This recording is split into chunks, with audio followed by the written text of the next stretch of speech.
Imagine standing in the middle of your own high school graduation ceremony, the sun beating down on your cap, while the girl who spent 4 years making your life a living hell is sobbing uncontrollably because her entire future just vanished in a single, perfectly timed click of a mouse. Most people tell you to take the high road, to be the bigger person and let karma do the heavy lifting. But what do you do when karma is taking too long and you have the literal keys to the kingdom sitting in your backpack?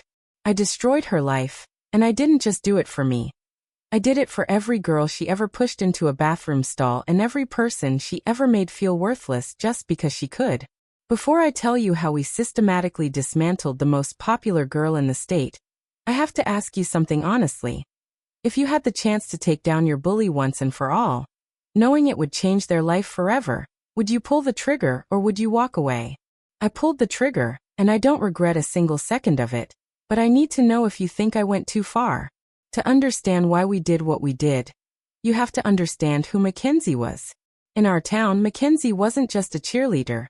She was the untouchable queen of the social hierarchy, the daughter of a school board member, and the girl who seemingly had a get-out-of-jail-free card for every cruel thing she ever said. I met Mackenzie in freshman year when we both tried out for the cheer squad. I was a gymnast, I had the skills, and I actually made the team, but because I didn't have the right brand of shoes and lived in the wrong part of the school district, she made it her personal mission to ensure I never felt welcome.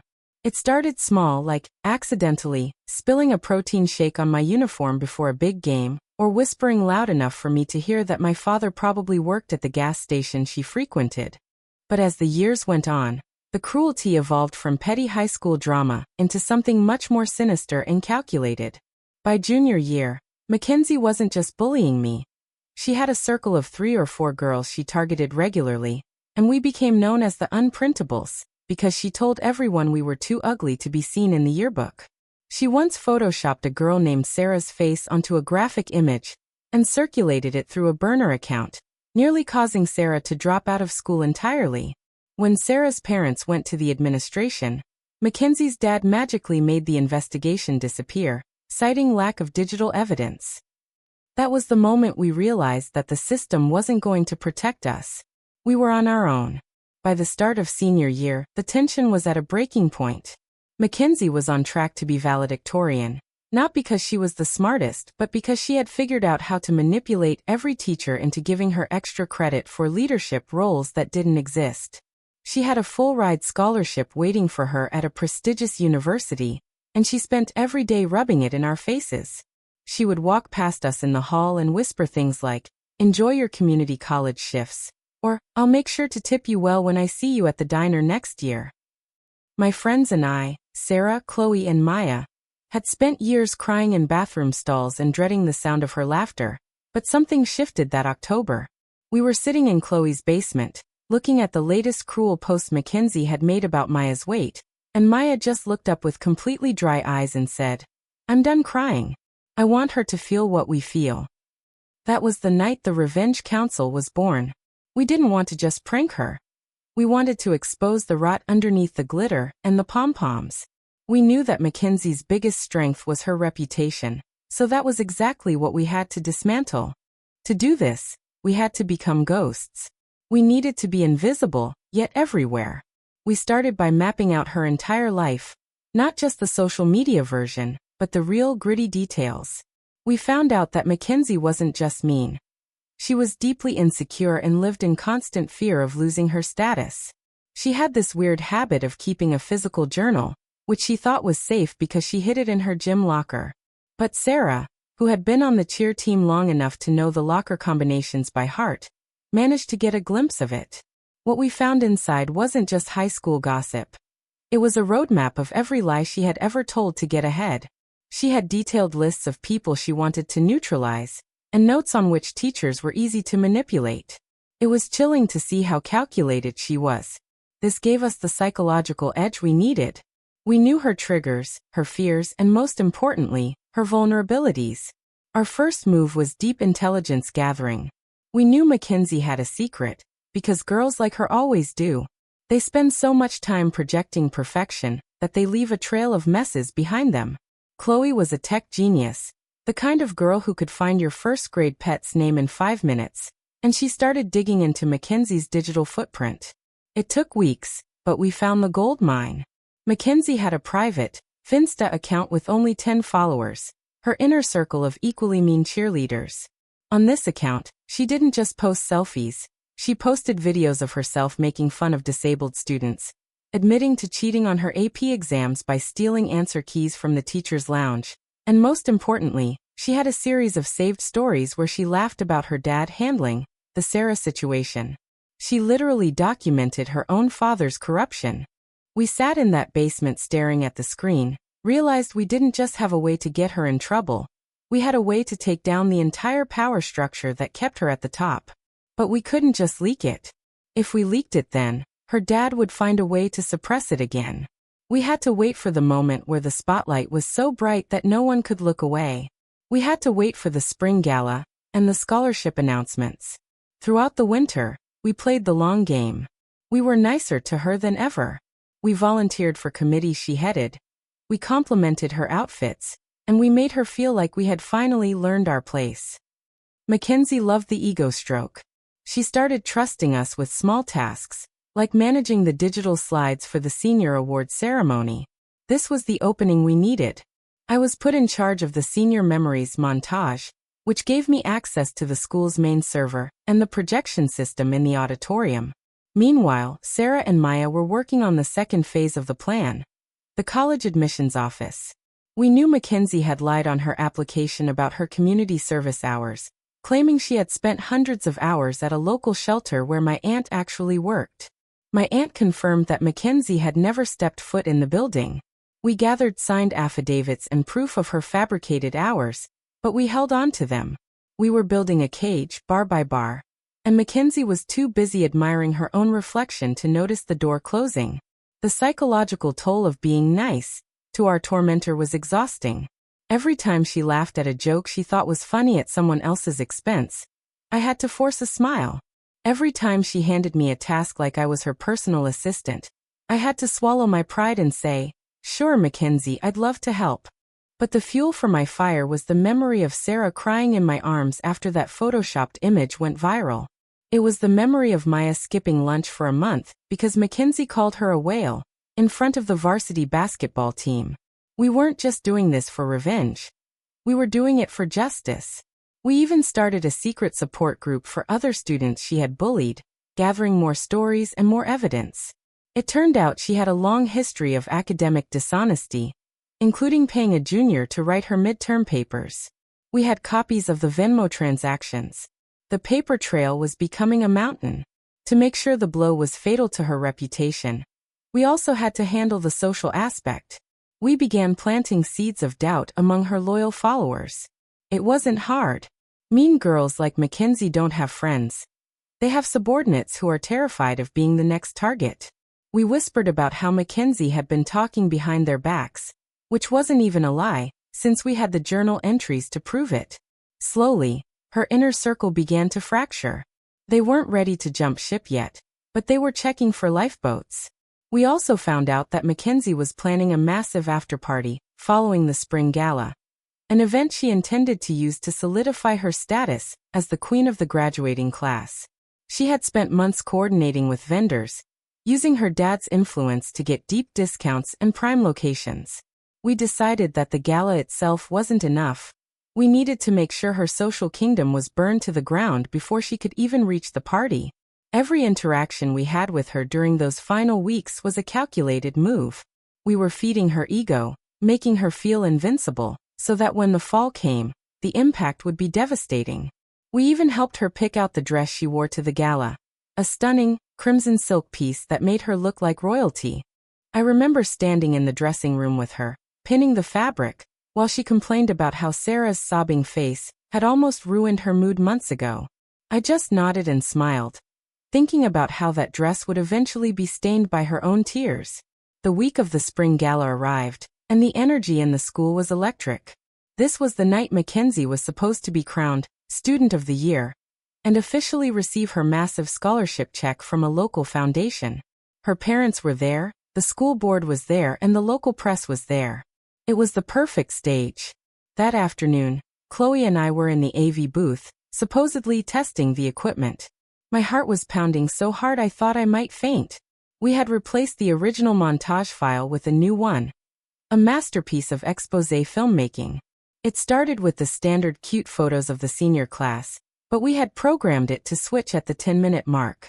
As I looked out at the auditorium, I saw Mackenzie sitting in the front row, wearing a dress that probably cost more than my car, laughing with her friends. She looked so untouchable.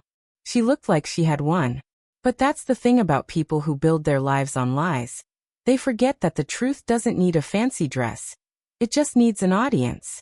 So, that was the situation we were in. We had the evidence, the access, and the perfect moment to either change our lives or ruin hers. We were standing there with our fingers on the button, knowing there was no turning back once we hit play. This wasn't just a high school prank. This was going to involve the police, the school board, and her entire future. Before I tell you what happened when the screen went dark and the first video started playing, I want you to pause right now and head to the comments. Tell me, if you were in my shoes, would you have gone through with it? Would you have risked your own graduation to make sure she didn't get away with it? Or is revenge never the answer? I'm reading every single one of your thoughts because I still wonder if we were the villains in someone else's story. The ceremony began exactly as planned. The principal gave a glowing speech about integrity and leadership, ironically using Mackenzie as the prime example. Then the lights dimmed for the Senior Memories video. The first 5 minutes were standard. Football games, prom photos, and group shots of the class. The audience was smiling and whispering. Then the screen flickered. A loud, distorted static sound filled the room, and suddenly, the standard music cut out. It was replaced by the audio of Mackenzie's own voice from her private account. I literally can't believe the principal bought that fake essay. Her voice boomed through the high-end speakers. I didn't even read the book, I just had my dad's intern write it. Those losers in the front row actually study while I'm out partying. The entire auditorium went silent. You could hear a pin drop. Then the visual changed. Instead of prom photos, the screen showed a screen recording of her private Instagram. The videos of her mocking the special education students played in high definition. The photos of Sarah that she had manipulated flashed across the screen, followed by the text messages where she bragged about how her dad crushed the investigation. I looked down from the booth and saw Mackenzie. Her face had gone from a smug tan to a ghostly, sickly white. Her father stood up, screaming at the AV booth to shut it off, but Chloe had encrypted the controls. We weren't just playing a video, we had locked the system. For 10 minutes, the entire town watched the true Mackenzie. They saw the cheating, the cruelty, and the corruption of the school board member sitting in the front row. The final slide of the video was a side-by-side comparison of her certified community service hours, and the letter from the shelter proving they were fake. The video ended with a simple sentence in white text on a black background. Character is what you do when you think no one is watching. We were watching. When the lights finally came up, the silence was deafening. It wasn't the kind of silence that follows a performance. It was the silence of a vacuum. The scholarship representative, who was supposed to hand her the check, just set the folder down on the podium and walked off the stage. The aftermath was absolute chaos. The Student of the Year award was rescinded on the spot. Mackenzie's father was forced to resign from the school board within 48 hours after a formal investigation was launched into his interference with school disciplinary records. But the biggest blow was the scholarship and the university. We had sent the full file of evidence to the admissions office the moment the video started playing. 2 days later, Mackenzie received a letter notifying her that her admission had been revoked and her scholarship was cancelled due to a violation of the moral turpitude clause in her contract.